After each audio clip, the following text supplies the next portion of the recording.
Capcom appears to have fallen into a significant and persuasive lawsuit.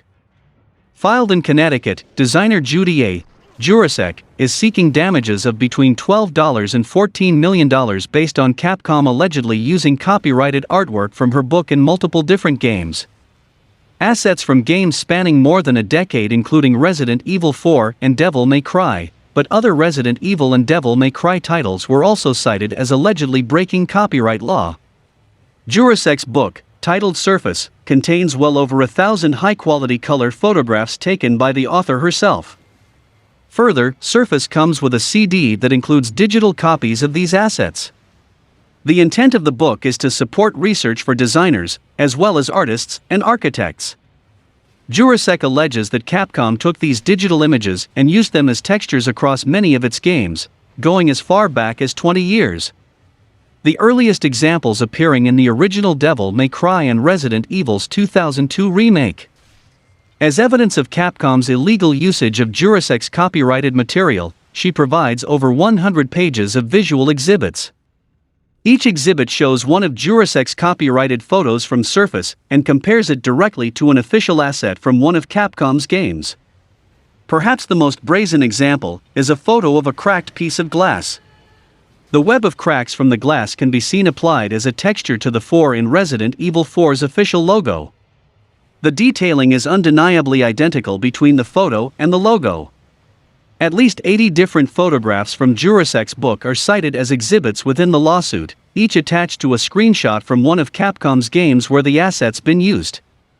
Whether it's a full stained glass window photograph allegedly used in Resident Evil HD, a photograph of a highly detailed marble tile found in Resident Evil 4, a relief of a winding, feathered bird used in Devil May Cry, or dozens of other examples, Jurasek alleges Capcom used her work freely and without permission.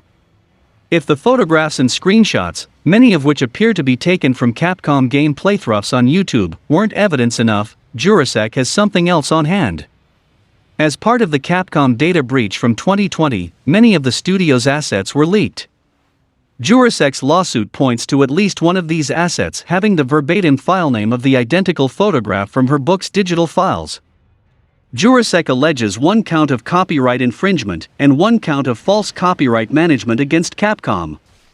For the first count, Jurasek is asking the court for damages and disgorgement of lost profits of up to $150,000 for each of 80 different photographs, totaling up to $12 million. For the second count, she's asking for up to $2,500 for each of 80 photographs, totaling up another $2 million. Jurasek is also asking for the costs of their attorney fees, as well as an injunction against Capcom's ongoing development efforts to protect its exclusive rights.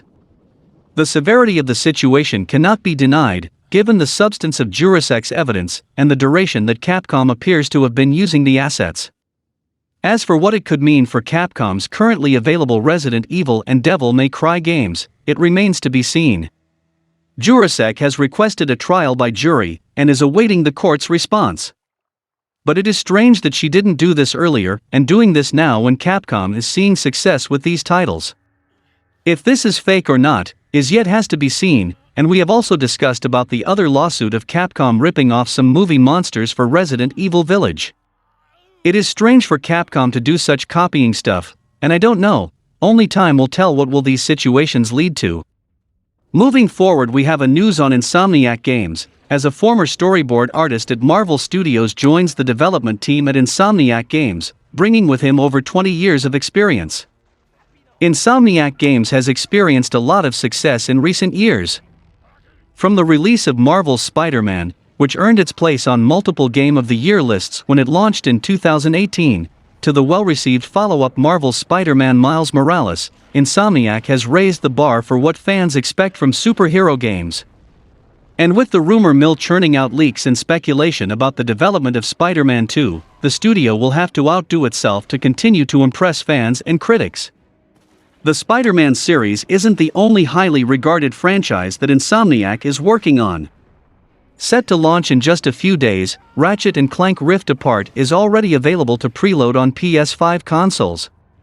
The furry Lombax and his robot sidekick are considered by many to be PlayStation icons, and, with Rift Apart taking full advantage of the new console generation's hardware capabilities, I have high expectations for this game as well. To be honest, Insomniac Games is carrying the PlayStation 5 until the bigger juggernauts make their appearance.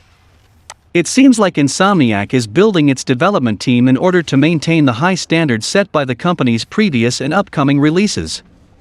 This month, Dave Kleistek joined the ranks at Insomniac Games as senior storyboard artist.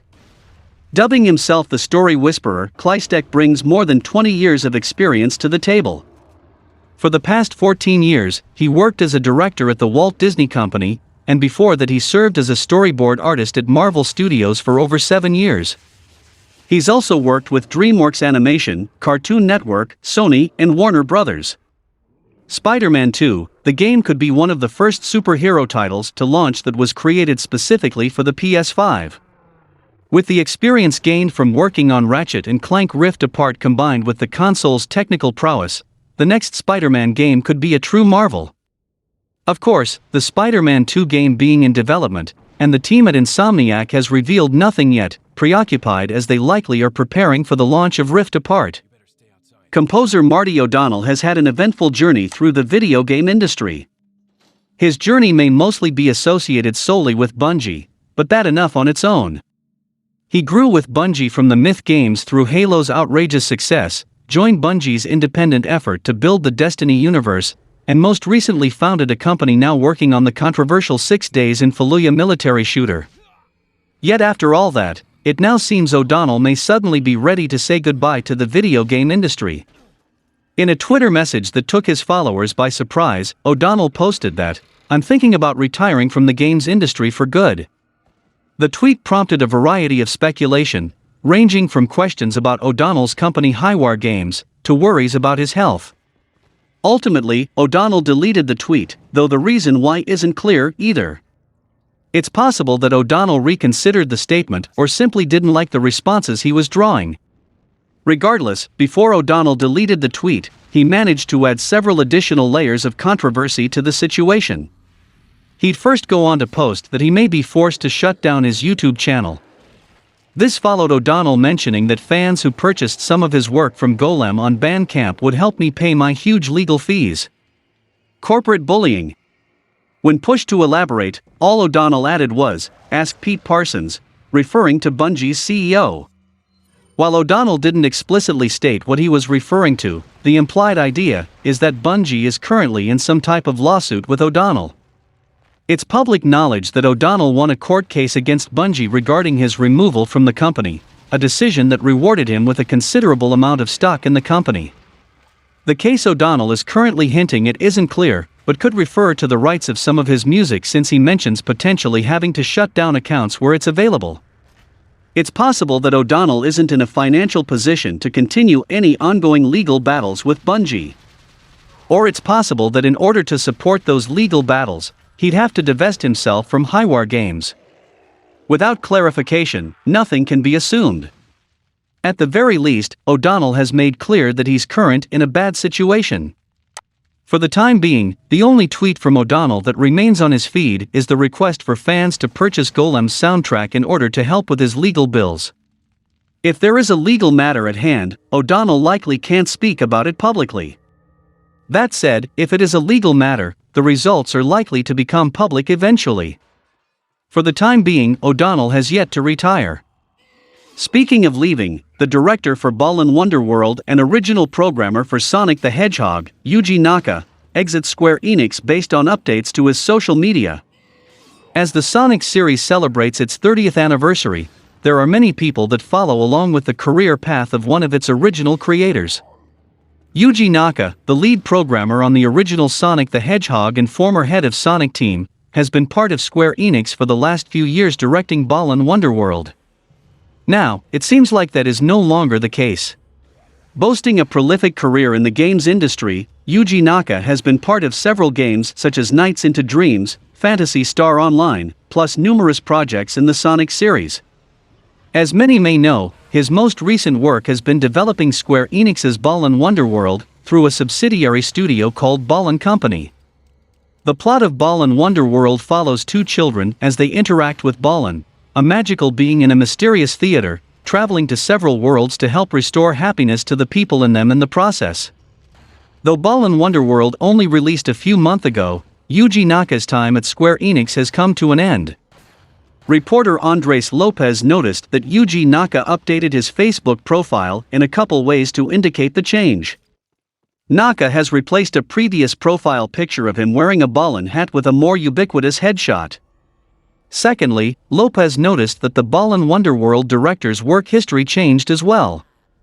On his profile, it notes that Yuji Naka joined Square Enix in 2018, and now states that he worked there through April 30, 2021. Naka's indie game development studio, Probe, is still listed as a current occupation, which is no surprise. The amalgamation of unfortunate circumstances surrounding Balan Wonderworld likely drove either Naka to leave Square Enix, or Square Enix to fire him. The public demo for Balan Wonderworld was criticized for being unpolished and buggy, and the official release didn't receive hugely different critiques. The game also experienced an awkward case of positive review bombing right after its release. There are definitely fans of the game, and players who truly enjoyed Naka's newest project. Unfortunately, it wasn't enough to make the game a success. With news of Naka's exit from Square Enix, it's also unclear what will become of Balan Company. The subsidiary studio was formed within Square Enix specifically for Naka, and while it has potential to create more games, Square Enix might not want to be associated with that name. Either way, while it is clear that Balan Wonderworld wasn't a success, Naka's career hasn't ended. Fans will just need to keep an eye out to see what interesting creations he can develop next. Horizon Forbidden West blew gamers away with its gameplay demonstration last week, as the 14 minutes of footage showed off improved melee combat and stunning visuals. Fans now know why the game looked so polished, as it turns out that Horizon Forbidden West is nearing the end of its development. While fans were excited about what they saw from Horizon Forbidden West last week, many were surprised about the lack of a release date. PlayStation Studios head Herman Hulst commented on this in a recent interview, confirming that a holiday release for Horizon Forbidden West is still the plan. However, Guerrilla Games does not want to make a release date announcement until it is certain that there will be no delays for the game's launch. Fortunately, fans have a new reason to be confident in the game launching later this year. In an interview with Hardware Zone, Horizon Forbidden West game director Mofjis de Jonge confirmed that the game is out of beta and is in the final stages of development. According to de Jonge, the game is currently being polished, with all the gameplay elements and quests designed and fully complete. He also adds that some of the machines are behind schedule, confirming that this is one of the areas still being worked on. With many fans requesting flying mounts in addition to the ground-based ones from Horizon Forbidden West's new gameplay, many are likely hoping these are the machines being worked on. There is no clarification on which machines are taking an enormous amount of time to build. Given how detailed each machine is, and how series protagonist Aloy can break them apart through fights, this process being time-consuming makes sense. Alongside this specific issue on the machines still being worked on, de Jonge confirms that the story is nearly complete. Specifically, the final cinematic is being worked on right now, confirming that Guerrilla truly is approaching the end of the game's development. With months left to finish this polishing and machine creation, it certainly seems like the game will launch this year. At the same time, de Jonge reiterates that the game's launch date isn't quite certain yet. As such, gamers will need to wait a bit longer to know if 2021 is Horizon Forbidden West's year. As for when the launch date could be revealed, Sony's version of an E3 conference will likely hold that answer. While the company will not be at E3 itself, it is rumored to hold its own showcase sometime in June or July, giving fans another chance to get a release date. For now though, Horizon Forbidden West fans have a good reason to be optimistic about the game's development. With everything going smoothly as Guerrilla Games approaches the finish line, players could be battling some new machines very soon. I would be crazy good to fly a mount, and I all in for that. Speaking of game releases, after 5 years of development, the long-awaited release date for Psychonauts May 2nd finally have been revealed. Psychonauts 2 was recently added to Steam's Coming Soon section, where keen-eyed gamers noted it appeared sandwiched between two games that are both being released on August 25th. This implies that Psychonauts 2 will also be releasing on August 25th, though it has since been relocated to a spot more fitting of its official 2021 release date. According to Studio Double Fine, Psychonauts 2 is still on track to release in 2021, but its precise release date has yet to be announced.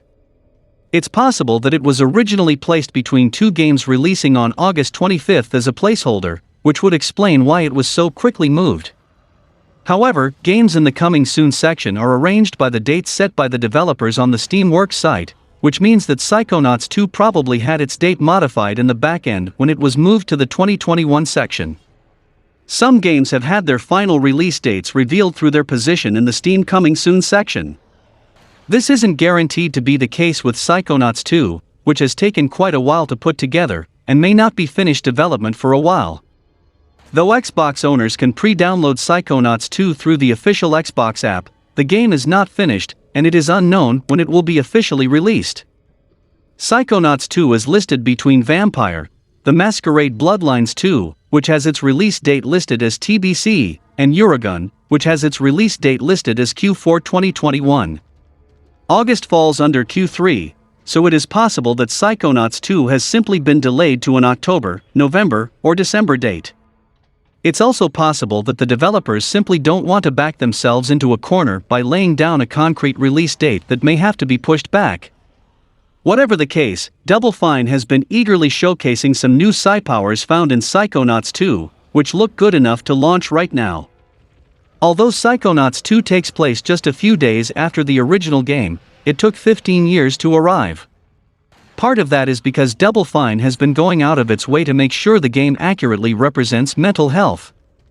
In fact, the Psychonauts 2 team has been working with a psychologist to make sure its depictions of mental illness are accurate, which is excellent since mental health appears to be a major theme in the upcoming title. Fans of the series will see whether this hard work pays off when the game is finally released. The Nintendo Switch has proven to be one of Nintendo's most successful consoles of all time, having set multiple records over its 4-year lifespan. In May 2021, the Switch set another record by becoming the 8th best-selling console of all time, bumping the Xbox 360 down to 9th place according to VG Charts, which revealed the console's achievement in a blog post following its analysis of gaming hardware sales from the week of May 16, 2021. The Nintendo Switch is estimated to have sold over 86.1 million units since it debuted in 2017, after a massive 407,230 bump from the week of May 16, 2021. The lifetime sales of the Xbox 360 totaled 85.8 million units, meaning the newest Nintendo console just nudged ahead. While the Xbox 360 has now officially been moved to 9th place, there are still 7 consoles with far more sales than the Switch.